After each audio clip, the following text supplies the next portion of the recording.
اپنی نظر اور شرمگاہ کی حفاظت کریں۔ اس دور کا سب سے بڑا فتنہ یہ ہے کہ نگاہیں پاک نہیں رہی، نگاہیں غلیظ اور گندی ہو گئی، شرمگاہوں میں وہ تقدس نہیں رہا ہے۔ حضور علیہ السلام نے ارشاد فرمایا، من زنا زنیا بہی ولو بہی تانے دارے ہی، جس شخص نے زنا کیا یہ عمل اس کے گھر بھی لوٹے گا اگرچہ اونچی اونچی دیواریں کیوں نہیں کر دیتے۔ یہ مکافات عمل ہے۔ گندم از گندم بروید جو ز جو، از مکافات عمل غافل مشو۔ گندم بو گے تو گندم کاٹو گے، جو بو گے تو جو کاٹو گے۔ نظر کو تقدس دو، نظر کو پاکیزگی دو۔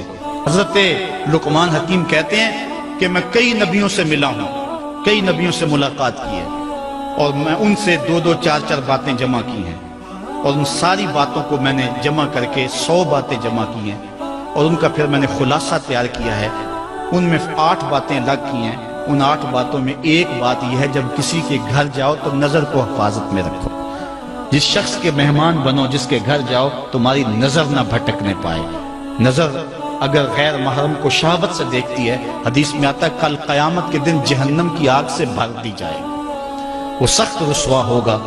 آج میڈیا کی آوارگی اور انٹرنیٹ پہ جو کچھ ہو رہا ہے، ٹیلی ویژن اور سینما جو بدتمیزی پھیلا رہے ہیں، اور موبائل پیکج جس طرح بے حیائی کو فروغ ہو رہا ہے، ہم اس کے خلاف پوری قوت کے ساتھ بند باندھیں۔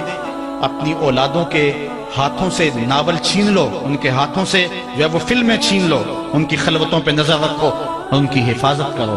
جس شخص کی نظر پاک نہیں ہے اس کے من میں طہارت نہیں آ سکتی ہے، دل پاک نہیں ہے اس کو جو ہے وہ باطن کا نور نصیب نہیں ہو سکتا۔ وائے قوم کشتہ تدبیر غیر، کار او تخریب خود تعمیر غیر، از حیا بیگانہ پیرانے کہن، نوجوانہ چوں زنا مشغول تن۔ کتنی حکمت والی بات کہی اقبال نے۔ وہ اپنے دور کا دکھڑا سناتا ہے، جس دور سے ہم گزر رہے ہیں اب تو عجیب حال ہو گئے۔ اقبال کہتا ہے یہ جو میرا دور ہے، جوان تو جوان رہے، بوڑھوں کی نظروں میں حیا نہیں رہا۔ از حیا بیگانہ پیرانے کہن، بوڑھے لوگوں کی آنکھوں میں بھی اقبال کہتا ہے حیا نہیں رہا۔ نوجوانہ چوں زنا مشغول تن، اور نوجوان عورتوں کی طرح اپنے تن کے ساتھ لگے ہوئے ہیں، اپنے تن کو سنوارنے میں ہر وقت کنگھی پٹی میں لگے ہوئے ہیں۔ یہ مردوں کا کام نہیں ہوتا، یہ دلیروں اور بہادروں کا کام نہیں ہوتا، یہ عورتوں کے وظیفے ہیں۔ در دل شاں آرزوہا بے ثبات، مردہ زائن از بطون امہات۔ ان کے دلوں میں آرزویں کوئی اور ہی ہیں، اور ماؤں کے پیٹوں سے مردہ جنم لے رہے ہیں۔ دخترانے او بزلف خود اسیر، شوخ چشموں خود نماؤ خود دگیر۔ اور قوم کی بیٹیاں اپنی زلف کی خود قیدی ہو چکی ہیں، اور ہر وقت جو ہے وہ اپنے آپ کو آئینے میں دیکھتی رہتی ہیں۔ ساختہ پرداختہ دل باختہ، ابروان مثل دو تیغ آختہ۔ وہ جو گھر کی رونق تھی، جو آبرو اور حیا کا دوسرا نام تھا، آج وہ دل پھینک قسم کی ہو گئی ہے۔ آہ قوم میں دل سے حق پرداختہ، مرد و مرگ خویش را نہ شناختہ۔ اقبال کہتا ہے ہائے قوم کہ جو مر گئی اور اسے ابھی تک پتہ ہی نہیں چلا کہ میں مر چکی ہوں اور جینے کا سامان نہیں کرتی۔ حضور نے فرمایا ہر دین کی کوئی پہچان ہوتی ہے، میرے دین کی پہچان حیا ہے، اگر حیا نہیں ہے تو دین ہی نہیں ہے۔ ہم نے جس دور میں اپنے ماں باپ سے دین سیکھا تو اس وقت اتنے فرقے بھی نہیں تھے، نہ بات بات پہ شرک کے فتوے لگتے تھے، اور نہ ہی لوگ دین کو کاروبار بنائے ہوئے تھے۔ اس وقت کوئی کھڑا ہو کے نعت بھی پڑھتا تھا تو اس کی آنکھیں بند ہوتی تھیں اور تصور مدینے کی گلیوں کا طواف کر رہا ہوتا تھا۔ اور اگر کوئی پیر طریقت تھا تو اس کا مقصد مخلوق کو اللہ تک پہنچانا تھا، لوگوں کا دل اپنی جانب موڑ کے مائل کر کے اپنی جیب گرم کرنا مقصد نہیں تھا۔ اس وقت عالم دین لوگوں کی عقیدتوں کو سمیٹ کر کے، گھیر کر کے، اپنی عقیدت کے دائرے میں ڈال کر کے ان سے سطحی مفاد حاصل کرنے کا دھندا نہیں کرتے تھے۔ اس وقت عالم دین بندے کو گناہ سے نکال کر کے اللہ کی دہلیز پہ سجدہ ریز کرنے کا کام کرتے تھے۔ اور آج ہم دیکھتے ہیں کہ فرقہ پرستوں نے اسلام کو توڑ کے رکھ دیا، اور جو لوگ بیچارے اللہ کے حضور سجدہ ریز ہوتے ہیں ان پر شرک کے اور بدعت کے فتوے لگا کر کے ان کو اسلام سے بدزن کرنے کی کوشش کی، اور نعت خوانیاں ایک بہت بڑا کاروبار بن گیا، اور پیری مریدی ایک بہت بڑا دھندا بن گیا، تو اس دور کے اندر اپنی اولاد کو سنبھالنا، وہ طرح طرح کے سوال کرتی ہے، پوچھتی ہے، تو پھر ان کو دین پر مطمئن رکھنا اتنا آسان کام نہیں ہے۔ ہمارے والدین نے ہماری تربیت کی تو ان کے لیے قدرے آسان تھا، لیکن ہمارے لیے اپنی اولاد کو سنبھالنا اور دین کی راہ پر ڈالنا قدرے مشکل ہے۔ لیکن ہمارے والدین نے جو آسان کام کیا تھا اس کے لیے بھی بڑی محنت کی تھی، اور ہم اپنی اولاد کے لیے کیا اتنی محنت کر رہے ہیں جتنی محنت ہمارے والدین نے ہمارے اوپر کی تھی۔ تو اگر ہم نہیں کر رہے تو پھر ہماری اگلی اولادیں یا ان کی اگلی نسلیں پھر کن ہاتھوں میں ہوں گی؟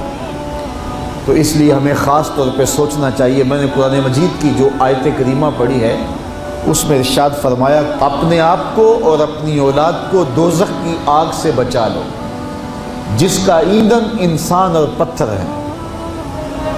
تو مجھے اور آپ کو اپنی اولاد کی حفاظت کرنی چاہیے۔ بعض اوقات ہم وطن چھوڑ کے یہاں آتے ہیں اس لیے کہ ہماری اولادوں کا مستقبل ٹھیک ہو جائے۔ ہم خود پردیس کاٹ لیتے ہیں، تنہائیاں کاٹ لیتے ہیں، اذیتوں سے گزر جاتے ہیں، لیکن اولاد راہ مستقیم سے بھٹک جاتی ہے تو ہم نے ان کی دنیا کی زندگی کے تو سنوار دی، لیکن جو حقیقی ابدی اور سرمدی زندگی ہے جو کبھی ختم ہونے والی نہیں ہے تو وہ برباد ہوگی۔ تو ہم نے اپنی اولاد کا بھلا نہیں کیا ہے، اپنی اولاد کا نقصان کیا۔ تو ہمیں چاہیے کہ ہم اپنی اولادوں کی حفاظت کریں، اور اولادوں کی حفاظت کیا ہے؟ ان کے اخلاق اچھے ہوں، ان کا کردار خوبصورت ہو، ان کے دین کی حفاظت ہو، اور وہ ایک صالح، سچے اور کھرے مسلمان کے صورت اپنی زندگی گزارنے کی مشق کریں، اور اس کا عملی نتیجہ ہماری آنکھوں کے سامنے ہو۔ میرے حضور نے ارشاد فرمایا کہ اپنی اولادوں کو 3 چیزیں سکھاؤ۔ پہلی چیز حب نبیکم، اپنی اولاد کو نبی کریم علیہ السلام کا پیار سکھاؤ۔ دوسری چیز وحب اہل بیت ہی، اور حضور کے اہل بیت کا پیار سکھاؤ۔ اور تیسری چیز وتلاوت القرآن، انہیں قرآن مجید کی تلاوت کرنا سکھاؤ۔ یہ 3 چیزیں آپ اگر بچپن سے ہی اپنی اولاد کے اندر داخل کر چکے تو پھر آپ کامیاب ہوئے۔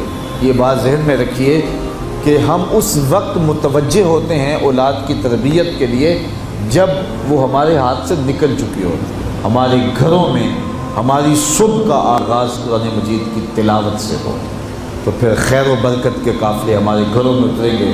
قرآن ہماری زندگی کو بدلنے والی کتاب ہے۔ جب ہمارا ربط اس کتاب سے ہو جائے گا، پختہ تعلق اس کتاب سے قائم ہو جائے گا، تو پھر زمانے کی تیز آندھیاں بھی ہمارے پائے استقلال میں لغزش نہیں لا سکتی ہیں، نہ ہمارے عقائد میں خرابی آ سکتی ہے، نہ ہمارے عمل میں کمزوری آ سکتی ہے۔ اس لیے ہمیں معمول کے طور پہ قرآن مجید کو اپنی زندگیوں میں شامل کرنا چاہیے اور اپنی اولاد کو اس کا خوگر بنانا چاہیے۔ ایک زمانہ تھا کہ ہر گھر میں صبح کو قرآن کھلتا تھا، اور آج وہ دور ہم سے چھوٹتا چلا جا رہا ہے۔ صبح کے وقت موبائل تو کھلتے ہیں لیکن قرآن نہیں کھلتا، جس کا نتیجہ کیا؟ آج بے برکتیوں کے ڈیرے ہیں۔ کثرت مال کے باوجود بھی ہم بے برکتی کی بات کرتے ہیں، اس لیے کہ ہمارے گھروں میں قرآن مجید کا چراغاں نہیں ہے۔